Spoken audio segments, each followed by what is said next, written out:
Welcome everyone to today's webinar, Turning Your Investment in Robotics into a Sustainable Program. I am Christelle Kazaka with Becker's Hospital Review. We will begin today's session with a presentation and will follow with a Q&A conversation. You can submit any questions that you have throughout the presentation by typing them into the Q&A box that you see on your screen. It is my pleasure to introduce our speaker for today. John Phillips is the president of Methodist Dallas Medical Center in Dallas, Texas. Today, he will be sharing insights around Methodist's investments in robotic technology and how they ensure sustainability so that appropriate patients have access to minimally invasive surgery, which ultimately helps in their pursuit of the quadruple aim. John, thank you for joining us. The floor is yours. Hi, everybody. My name is John Phillips, and it's great being here with y'all today. I'm the president of Methodist Dallas Medical Center, and very excited to be here today to share our story about our journey with our robotics program at Methodist Health System and Methodist Dallas Medical Center, and all that we've learned and what I'm going to get to share today. So a little bit about today and in our agenda. I just want to talk through our goals for our brief time together today, share some about our Methodist Health System and our background with minimally invasive surgery, specifically our background with Da Vinci surgery, and how we really reestablished our partnership with our robotics program. Maybe different than your experience. Ours didn't start perfectly. And so we have a good story to tell there, I hope, with a lot of learnings. And then evaluating our program and investment through value-based incentives, looking at our quality outcomes, and how does our robotics program deliver value? I think in this day and age, just as much as ever, we have to deliver value as healthcare leaders, as physicians, as administrators, and our service lines have to deliver. And then looking at our future, what's next, and what are we focused on now at Methodist Dallas and Methodist Health System relative to our robotics program. So I'll share a little bit about our health system for those of y'all that may not be familiar with this. So Methodist Health System is located in Dallas, Fort Worth in North Texas. We have 10 hospitals, soon to be 11 actually, hospitals, 31 family health centers. Those are our community-based employed physicians through our Methodist Medical Group, several ambulatory sites as you see, and actually we'll soon be closer to 2,000 beds in a growing market at Methodist Health System. A lot of competition in North Texas. So as a health system, we're not the largest health system. And I think that's a relative and a salient point there, because we have to be nimble and be looking for competitive advantages, whether it be growth, quality, cost, patient experience, physician experience. So all of our service lines, things that we focus on, that's very important that we look at those aspects. And I'll talk more about that in a minute, kind of our quadruple aim.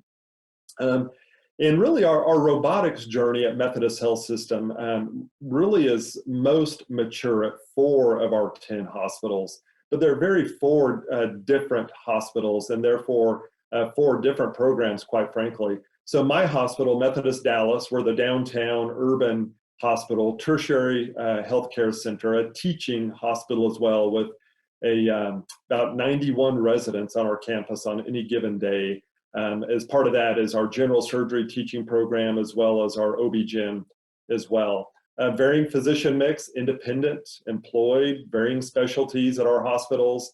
I mentioned teaching at this hospital, primarily non-teaching, more community-based specialists, a lot of independent doctors in the Dallas market.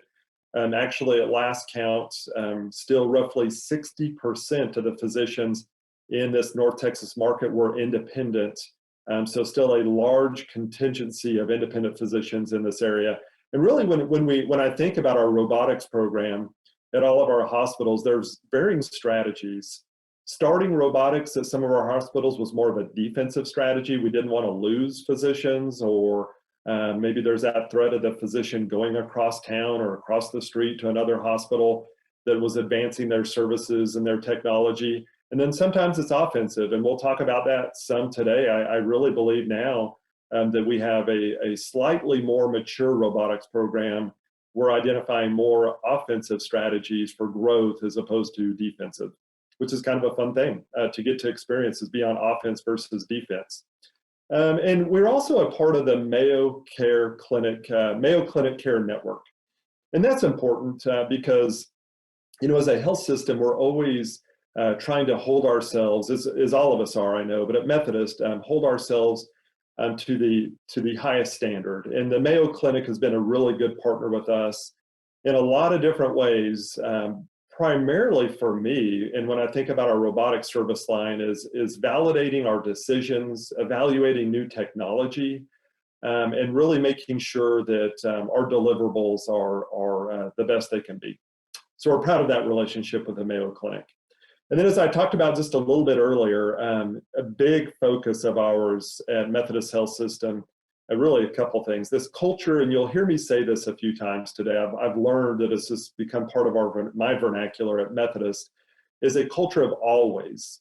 Okay, so a culture of always has a lot of different meanings, but always really in this context is always keeping in mind the quadruple aim, as I call it. So better outcomes, lower costs, improved patient satisfaction, and then of course our physician experience as well.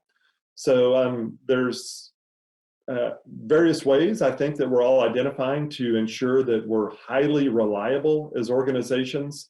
And in my practice and at my hospital, I hear our surgeons and my staff and my team talk a lot about our focus on the quadruple aim. And I really do believe that's somewhat our true north when we're evaluating new services and programs, just like our robotics program that we'll talk a lot about today.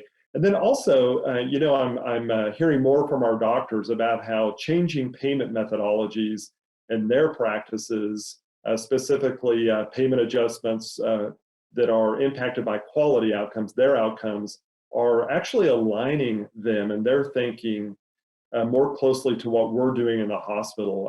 I think as a hospital administrator, I'm used to value-based payments, and I think our physicians, at least in this market, are becoming more and more aware of the value of making sure we're focused on our outcomes and quality, and how it relates to payment. As I mentioned earlier, our start with robotics at Methodist Health System, and specifically at my hospital, Methodist Dallas, is not been perfect. We had a bumpy start, and so I don't know if that's been your story or not. Thankfully, I'm still here, and I've survived this bumpy start because I have great people around me. Great physician leadership has really helped us move forward. But we started our robotics journey in 2009. And started really with urology and gynecology, and there just wasn't a whole lot of adoption of our robotics program.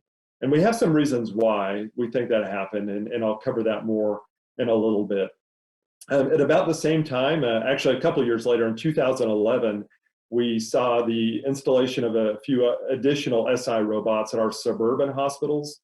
Methodist Richardson installed a robot.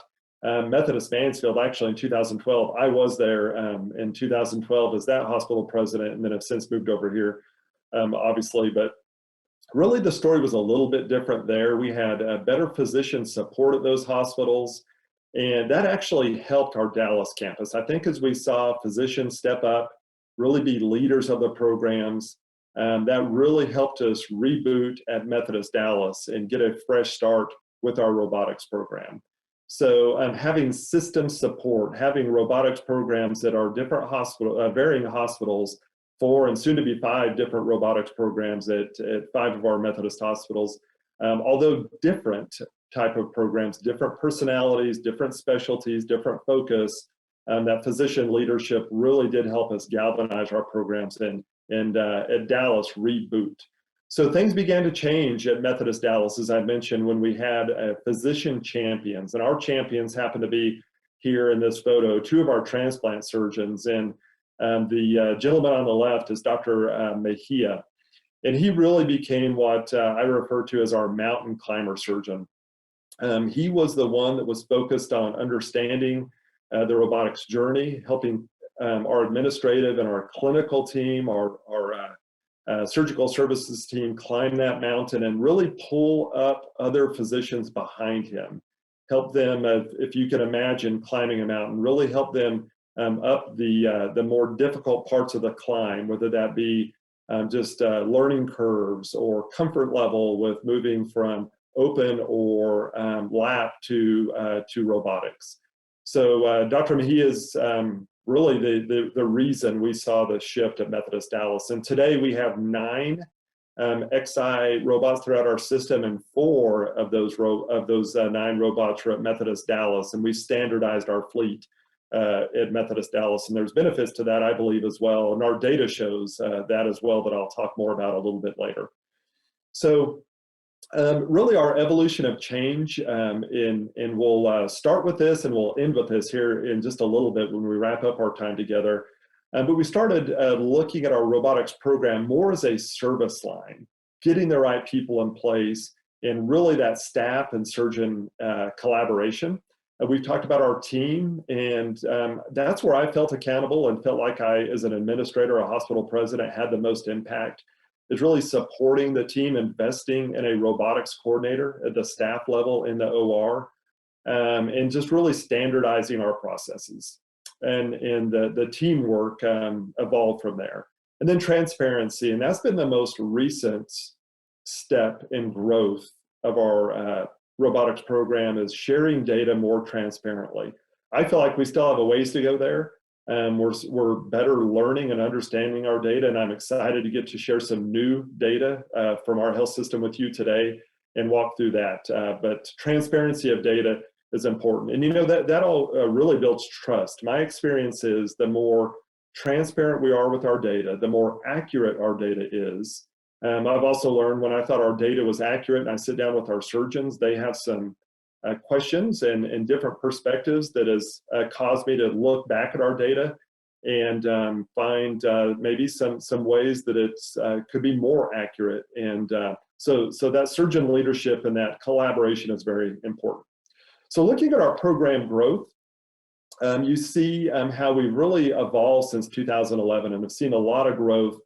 The legend up in the top left-hand side of this slide shows the different platforms, robotic platform our volume has been performed on, and then 2019 has been our peak so far. We look forward to getting past 2020. I know 2020 for us was very different, where we paused a lot of surgery for a big part of the year, and very glad 2021 is here so we can see that volume rebound. So as I mentioned earlier, we standardized across our health system to the XI, and there's been some cost and quality benefits to that we'll talk about in a little bit.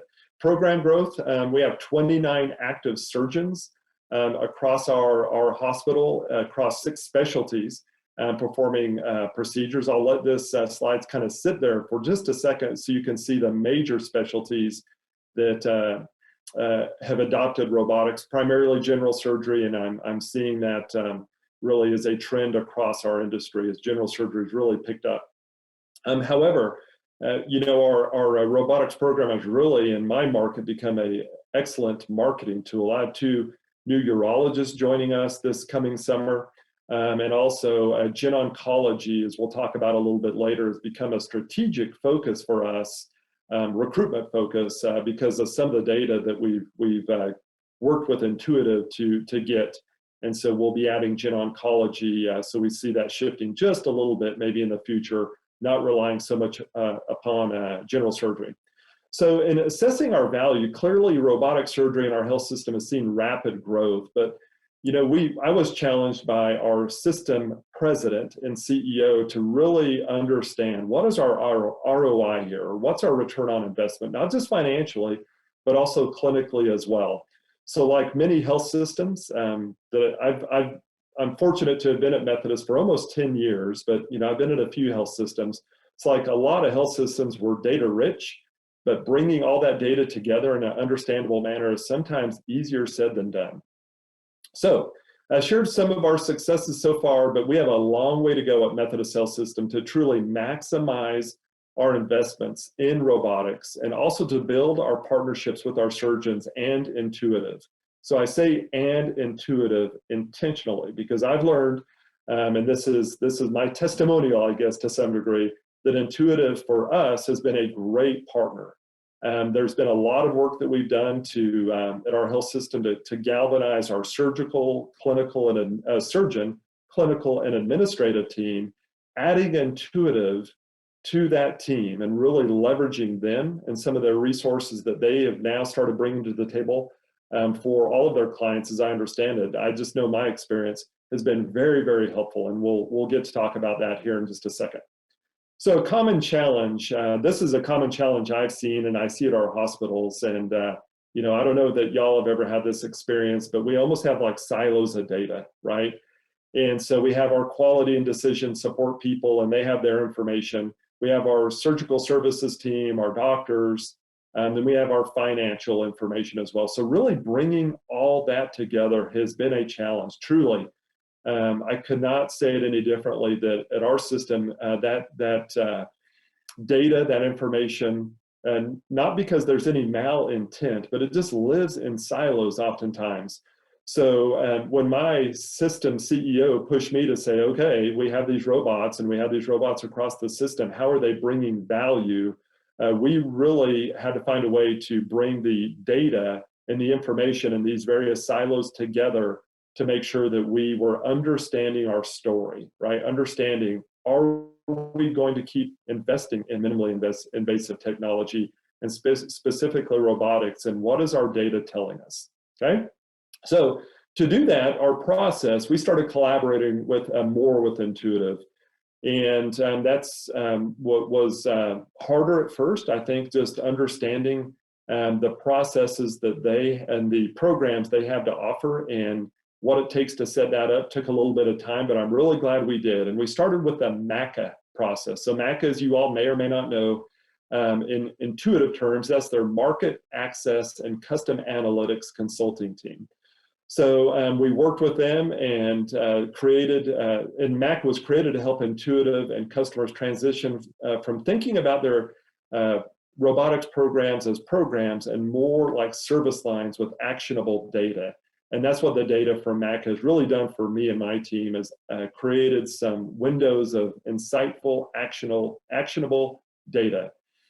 And so really just setting up the agreements to share data was a big step for us at our health system. You know, like many health systems, we're very concerned about our information, patient information, privacy, security. So it took a while to get all that set up so we could share that data. But we've done that, which really helped us generate an analysis that's been very helpful and help leverage Intuitive's expertise so we could work hand in hand in a hands-on fashion to understand our data, okay? So now we'll dive into some of that data and see at Methodist Health System, kind of all our procedures by platform is the first thing that we'll look at. I almost approach this from like a funnel-like approach. If you can envision a funnel kind of being more wide and open at the top, and we're going to work our way down this funnel over the next few minutes in having that mental image in mind as we worked with Intuitive through the MACA process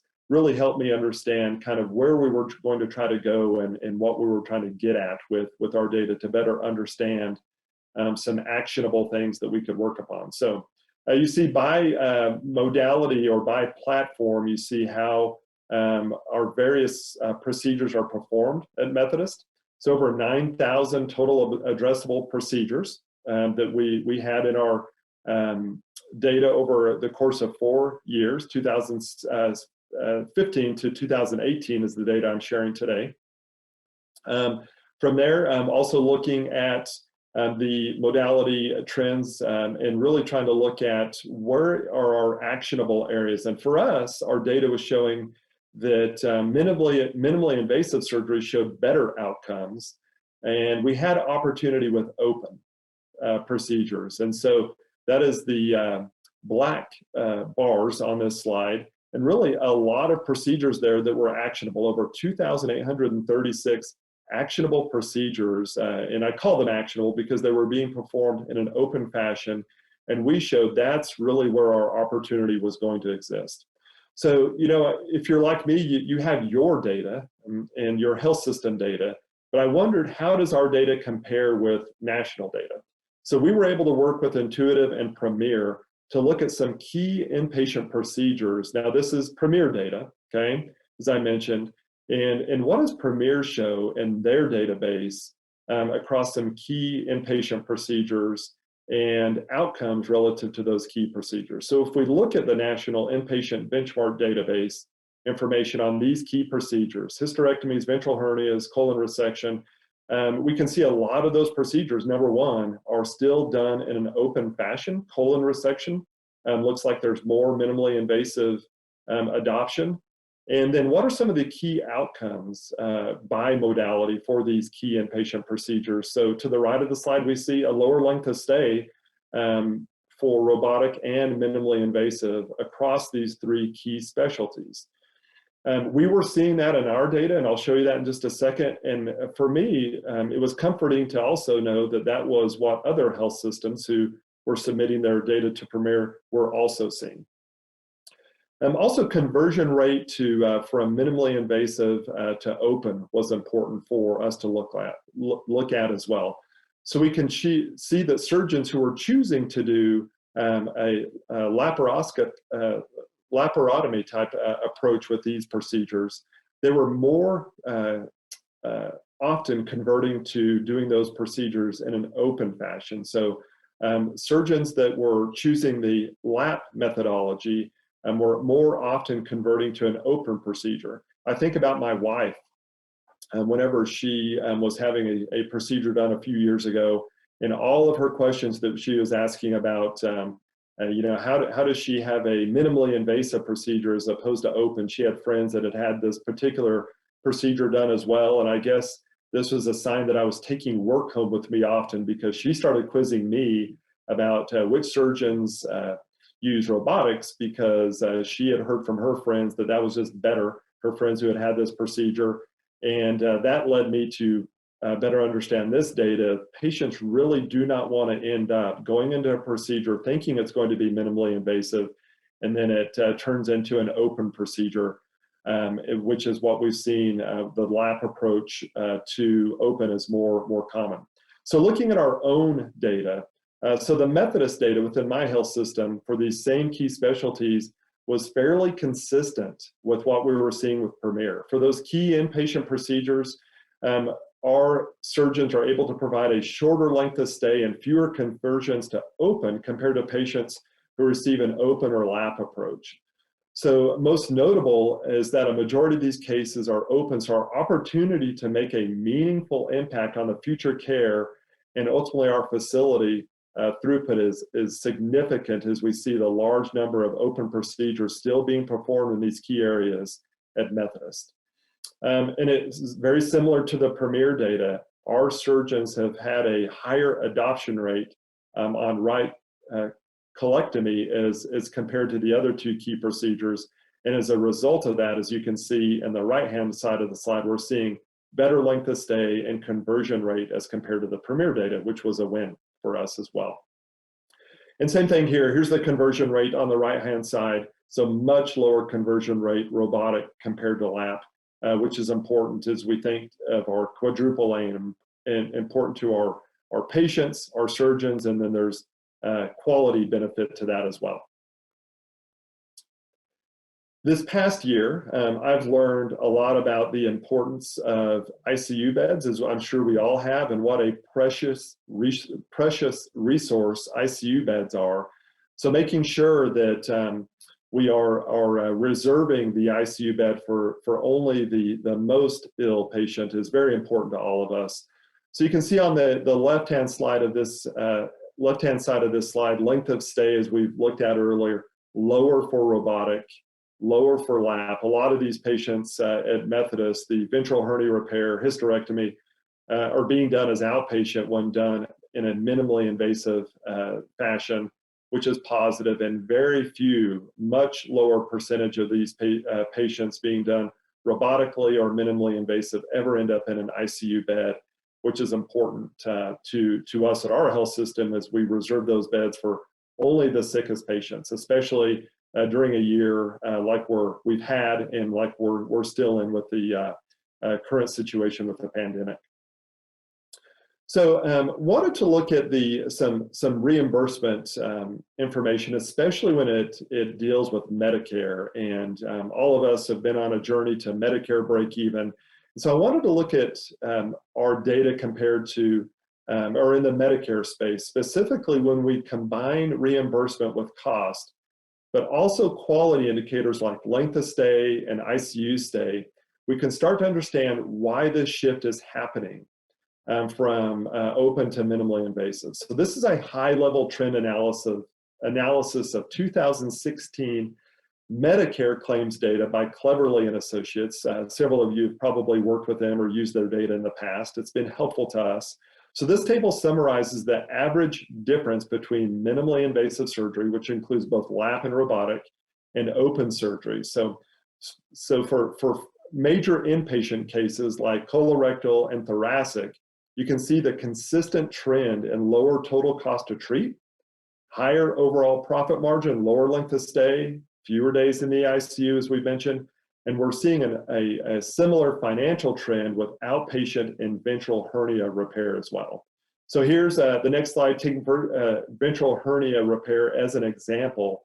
Minimally invasive surgery pays almost $5,000 more per case than open, and looks like it continues to climb, as you can see, from 2014 to 2018. And we're seeing similar trends in the past few years when we look at our data at our health system. Continuing to look at a few of our financial benchmarks, our own outpatient data at Methodist, and thinking about the Medicare data from Cleverly and Associates, our own outpatient data at Methodist validates the impact these reimbursement trends have had on our health system. So we wanted to look at outpatient hernia and hysterectomy, and we see substantially better margins. And even though doing these cases on a robot or lap can cost more. So you see in the right-hand side of this slide, our direct costs for robotics and for lap, kind of neck and neck. Lap is a little bit less expensive. Open, lower direct costs for that procedure in this outpatient area. But when we perform an open inguinal hernia, we're actually losing money in our hospital setting, which you'll see on the next slide.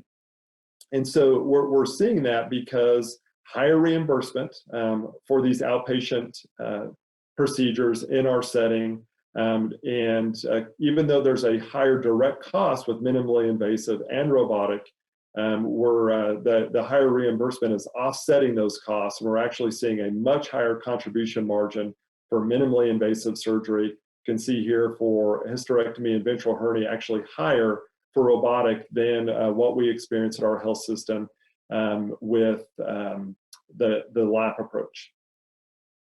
So as we look at a multi-year trend for hernia at our hospital and our health system, this multi-year trend makes it clear that parent motivation is to perform minimally invasive surgery and get patients out of the hospital.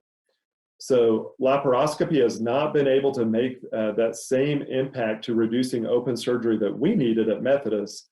So we are now recruiting and have recruited a general and a bariatric surgeon, and he performs more complex minimally invasive surgery, hernia repair, which you can see reflected in our 2020 billing encounters review to the right. So actually much higher contribution margin and reimbursement for our outpatient hernia review. So a very nice adoption rate there, and we are seeing more of our patients with minimally invasive approach being and robotic approach being discharged home as opposed to open and lap.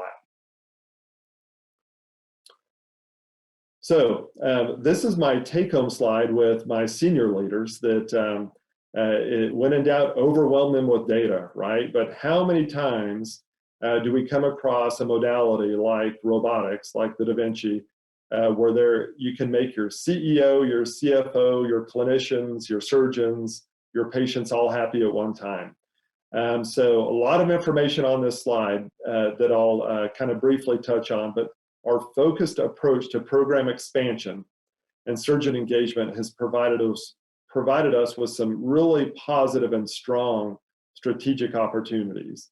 As we look at our outpatient hernia, you can see, a question was, well, we're growing, we're seeing more volume, but is it really incremental volume? And as you can see, we saw over about 105 cases in almost all of those, 103 or 97% of those, were robotic incremental volume, which was positive because that was in our pro forma that we created to justify and support buying the robot.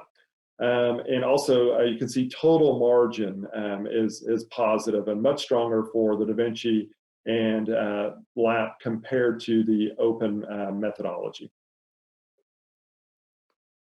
So as we validate our investment and think about other opportunities that better technology to address the quadruple aim can bring, we think I've thought about, so what if you're part of an accountable care organization like we have at Methodist Health System, or if you have employed surgeons, patients will seek better care. So our surgical growth is continuing to come from robotics. Surgeries at our health system, at our hospital, is really how our hospital thrives, and in some cases survives. My hospital and one of our other hospitals are in a part of Dallas-Fort Worth that is where we really serve as safety net hospitals. So we have to be competitive. We have to provide best patient care, but finances is a stark reality of our existence. So ensuring that our investments are having the intended financial impact is key. And so we are seeing with this investment in Da Vinci and robotics, we are winning with our outcomes and with our growth, which is exciting. Also looking at our hysterectomies and our GYN service line, we're seeing similar trends there. Really GYN has not been a strategic prior to having this data, has really not been a strategic focus for us at Methodist for various reasons. But as we start looking at this data and understanding our data, it is now, as I mentioned earlier, become a recruitment opportunity, we believe. We are adding, actually added one OB-GYN this year. We'll be adding another OB-GYN this summer. And then really where our data directed us is recruiting a GYN oncologist who will also be joining us in August of this year, because this data does validate, we believe this data does validate not only do we know there's community need in these specialties, but also a wise decision strategically as well to recruit those surgeons. These surgeons that we're recruiting have robotic interests in training, and we do believe that will be important to us as we validate our investment into robotics. So as you can see from the slide on validating investment with hysterectomy, very similar trends on incremental growth, operational improvements, and financial benefits as well, which has led us to want to strategically grow via physician recruitment in these areas.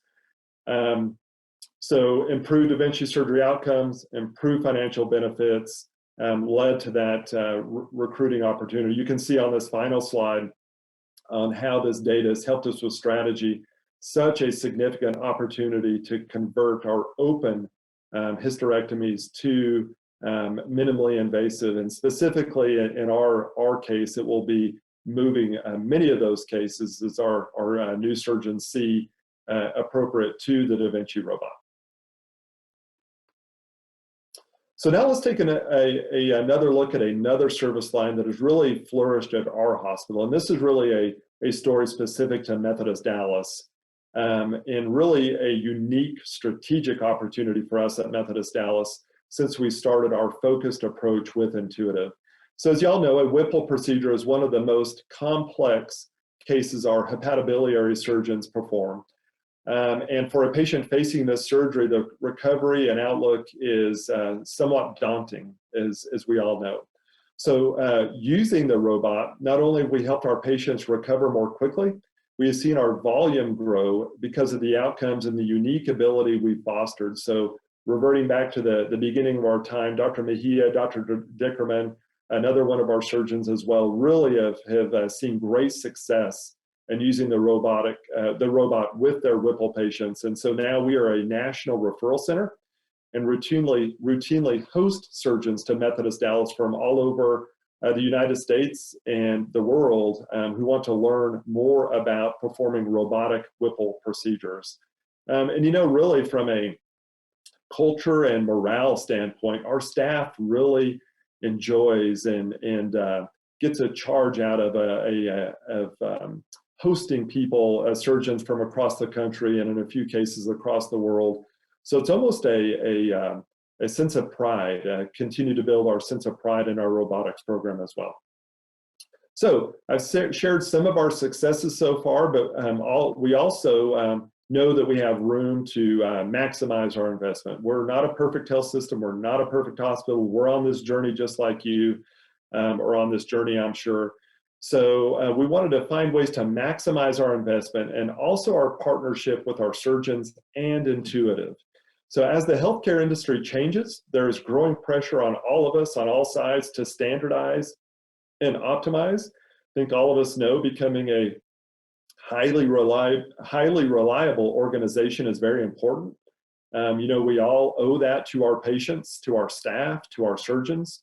So now that we have a better way to visualize and to understand our data, we can use these insights to drive change management initiatives and partnerships with Intuitive.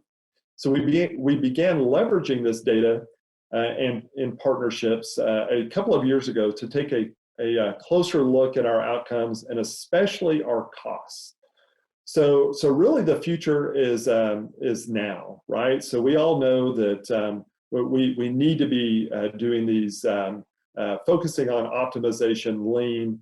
Talked a little bit earlier about Medicare break even. So we've began working with Intuitive to organize our data to better drive direction and engagement with our surgeons and our staff. So we need to understand the who, the when, the why, the hows, and then decide if all this effort is really worth it and what areas we should be focused on. So in this example, for ventral hernia, we can group surgeons by volume and look at the performance in a couple of key indicators such as length of stay and cost. So what we found when grouping our data like this is 3 of our high volume Da Vinci surgeons perform over 30% of our ventral hernias at Methodist.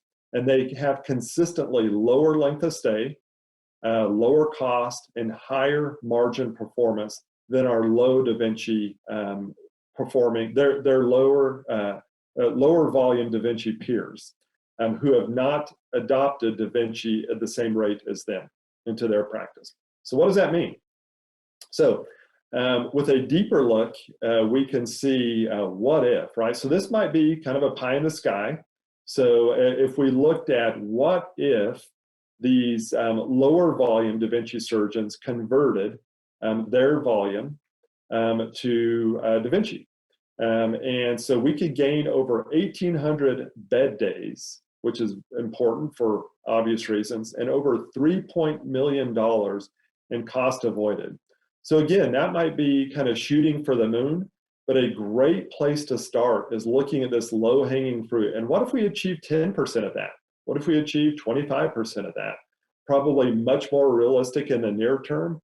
And even that is very important. We're challenged at my hospital, maybe yours too, to continuously look at ways to decrease our fixed cost base at our hospital. And so looking at the data with our surgeons in this manner starts a great conversation and helps us down the path to building trust with our physicians and seeing where we can impact our financial outcomes and provide better clinical outcomes as well.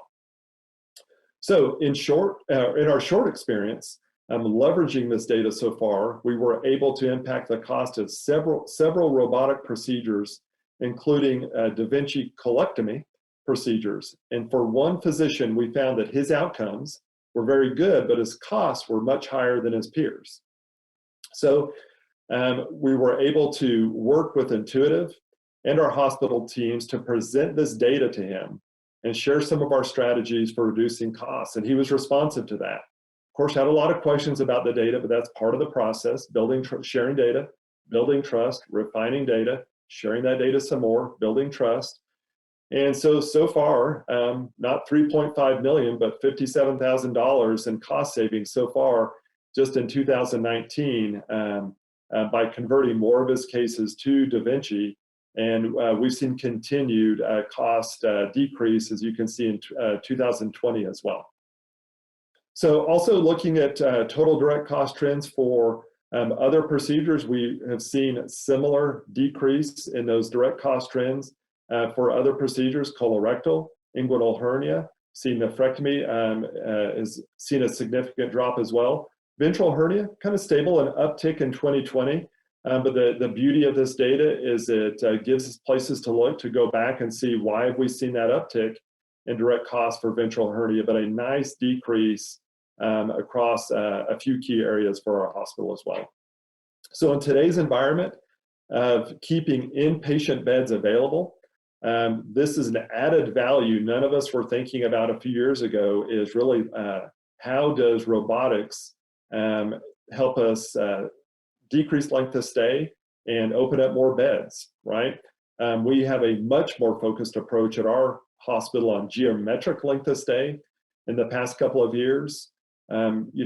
Thinking about silos of information, we've seen a nice measurable drop in our geometric length of stay. Meeting with that team of our data analysts, our case managers, our revenue cycle people, and they were identifying this drop, and they were asking us, wow, John, why are we seeing a drop in length of stay in some of these key areas at Methodist? We were able to then go back, leverage our data that we're looking at now with Intuitive, and shed some light on why, and educate those team members in revenue cycle and case management, and really gain further consensus around the importance of our robotics program and how that is driving down costs, improving patient outcomes, and in this case, decreasing length of stay as well. So our data reflects our standardization initiatives have been successful, right? So the benefits of providing consistent standardized platform access, XI fourth generation access to our surgeons, has been lower consult time across all specialties. Really, the more we see our surgeons use this standardized platform, improved learning curve times, improved surgeon efficiency, and lower costs as well. By thinking about the evolution of change of our program, so almost going back to where we began our time together, but by treating your robotics program as a service line and providing the resources for the structure, membership, and purpose, you'll find, I hope, as we found here, that you will enable your team to optimize costs, optimize lean processes, and experience those efficiencies and outcomes that really in healthcare we all want. My belief is, as an administrator, as a vice president, a hospital president, CNO, whatever your role is, director, manager, your executive and administrative leadership is critical to your hospital's success and your program and the service line's success. My experience is designating an executive sponsor is critical. It really shows your surgeons that you're serious, right? Having that key leader at the table is helpful in kind of moving some of the rocks that you might have to move within your health system or within your hospital to partner with Intuitive so you can gain access to this data. And maybe perhaps that's the reason you're here today, is to be that person, and maybe that's that executive sponsor for your robotic service line could be you. So for all of our success so far and the understanding of our future opportunities, it's really a result of our experiencing and leveraging the full scope of the Da Vinci ecosystem. So from surgeon training to efficiency, consulting to data analytics, Intuitive has worked hand in hand with us at Methodist to customize our experience and maximize the value of our investments. And my experience is they can do that for you as well. So you must assess the maturity of your program, where you are in your robotics program, and what we needed at Methodist may vary from what you need, but all of the resources are available to you. So, operational variance, time, cost, quality, Genesis was a huge benefit to us at Methodist Dallas. Actually, we've had Genesis come into our hospital more than one time. So I do believe there's benefit to repeating programs such as that. And we talked about the MACA consulting. That was key for us in understanding our data, sensitizing our data, and understanding where that true benefit is. For us, length of stay, improving bed capacity was very important and key for us as we continue to realize the benefits of our robotics program. Realizing incremental market share and understanding how this data can help with strategy.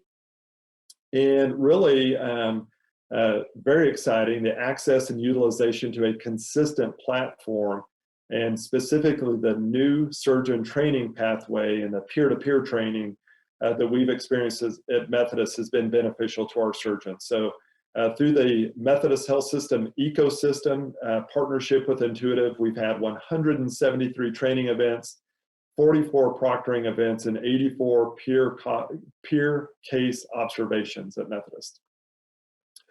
So who we are now. So, success doesn't happen overnight.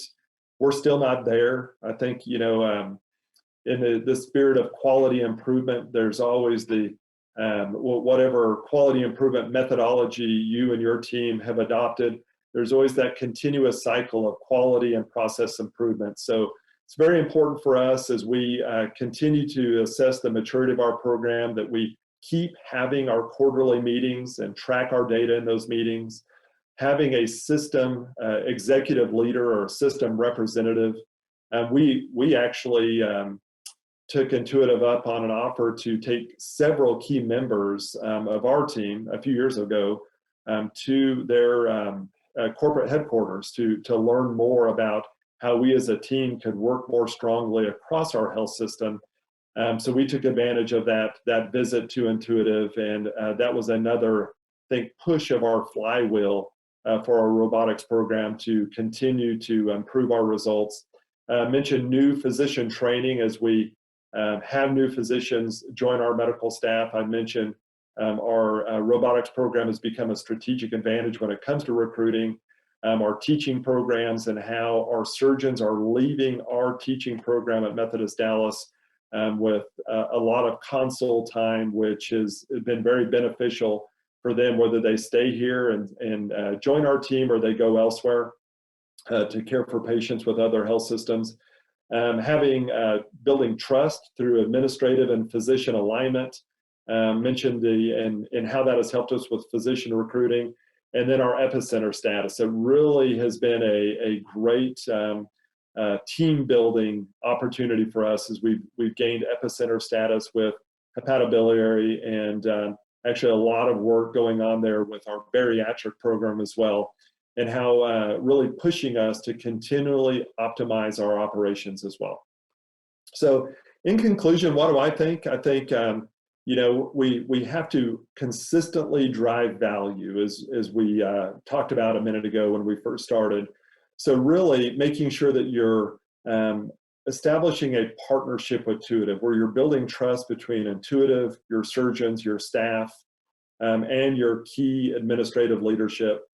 Focusing on quality, we talked about the quadruple aim, pay for performance is part of that, and focusing on those outcomes, understanding your data, and of course, understanding where your positive financial impact can come from and where it is coming from your robotics program, so you can justify that return on investment. It's been an honor being here today. Thank you for your time today. I hope this information has been helpful, and look forward to fielding any questions that people might have. And again, thank you for your time today and having me. Thank you. Thank you, John, for that fantastic presentation. We will now begin today's question and answer session. A friendly reminder that we welcome any questions that you may have, and you can type those into the Q&A box that you see on your screen. Okay, John, let's start here with question 1. You shared some great data insights. How did the insights provided in collaboration with Intuitive differ from your typical data pull that you would do? I think our typical data pull, and my experience has been your typical data pull, you're obviously or often doing it in isolation, right, within your health system.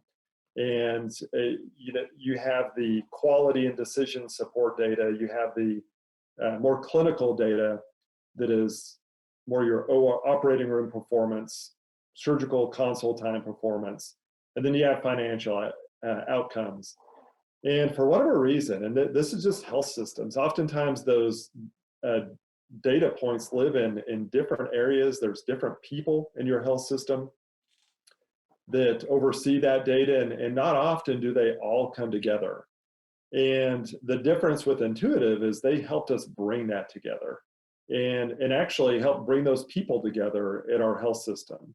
And so that was the missing piece for us that Intuitive helped fill, is really just being the convener of the data, and then really helping us make sense of the data from those, in our case, 3 areas. So the quality decision support, the financial information, the more OR specific information, really being the convener of the data, putting it in a format where we could discuss it, and then really helping us understand what our top priorities really should be from the data so we can take action.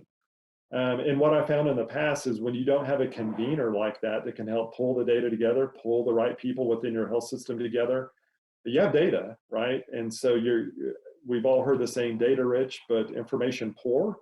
And I think I now understand that we have a lot of data and the graphs look good, but if it's not actionable, it's not very helpful.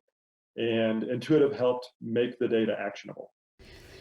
My organization has a difficult payer mix. What does your payer mix look like, and how does that impact your view on your robotic surgery service line? And have you found that robotics improved your payer mix over time? Well, the payer mix in my hospital's market is challenging. We're definitely a safety net hospital, safety net type hospital in the Dallas-Fort Worth area. We are a not-for-profit private health system, so there is no additional tax base that supports our hospital. And if there's a hospital that has to get to a point where we are Medicare break even, that is Methodist Dallas. And we're proud of that. That's our mission. Methodist started at my campus 94 years ago now. And our board, our team, we are dedicated to this part of Dallas.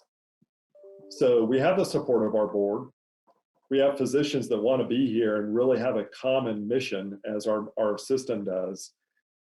But our payer mix is very challenging. High self-pay rate, high governmental rate.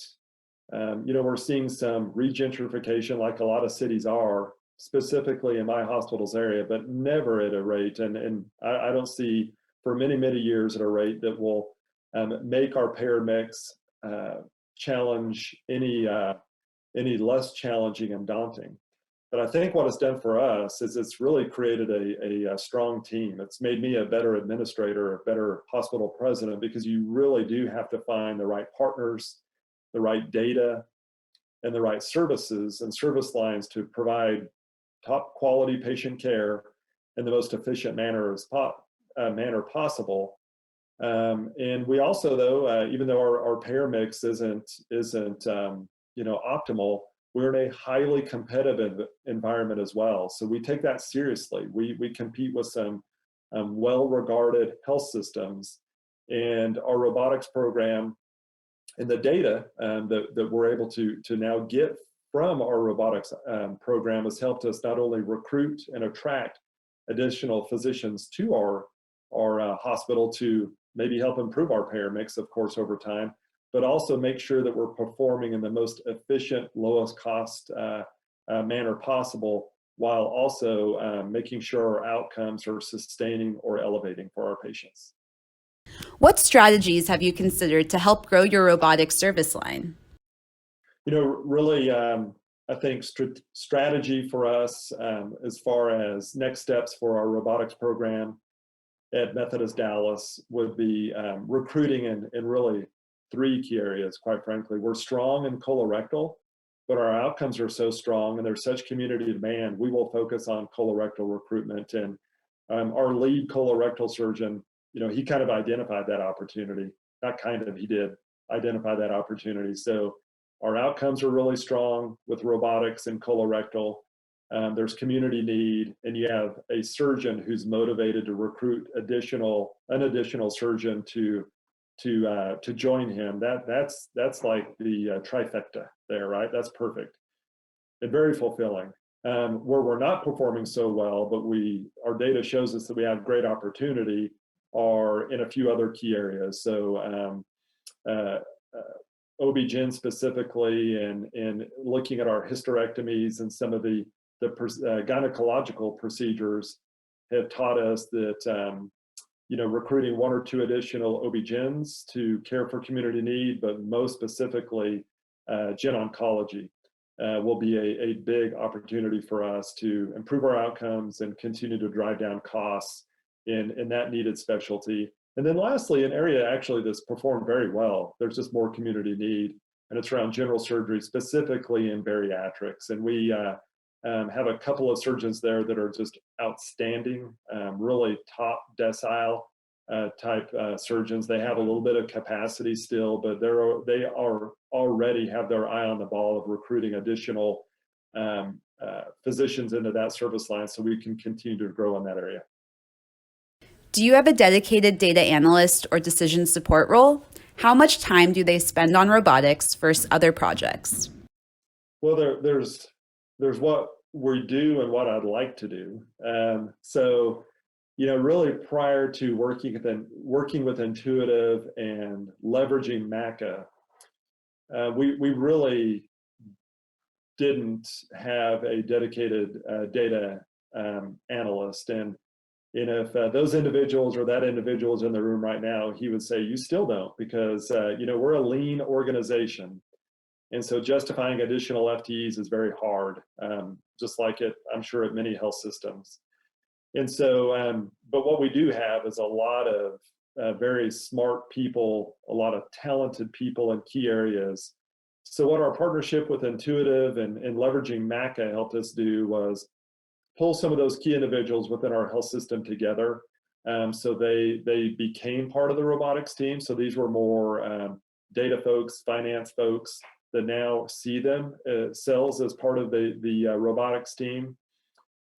We do not have a full-time dedicated person. I would love to do that at some point, because I think not only in robotics would we see value, but probably I know in other service lines, having more data analyst time dedicated to them, we would see the value as well. But being a lean organization, we have been able to prove that number one, the more time we spend, or these very precious resource individuals in these data analysts roles spend helping us review our data, pull our data, refine our data, collaborating with the Intuitive team to give me and our surgeons and our clinical team more actionable data, there's a big ROI on that. So I'm actually using that information to see, continually review, can we justify additional data analyst time to show, where we can improve outcomes even further. So I would say today,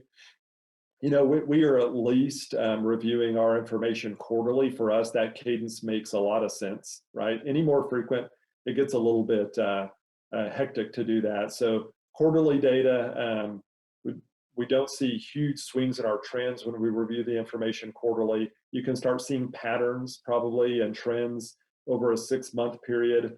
But those people are engaged on an ongoing basis now with our robotics program at some level. That is all the time we have for today. I want to thank John Phillips for his fantastic presentation and Intuitive for sponsoring today's webinar. Enjoy the rest of your day, and we look forward to having you join us for future webinars.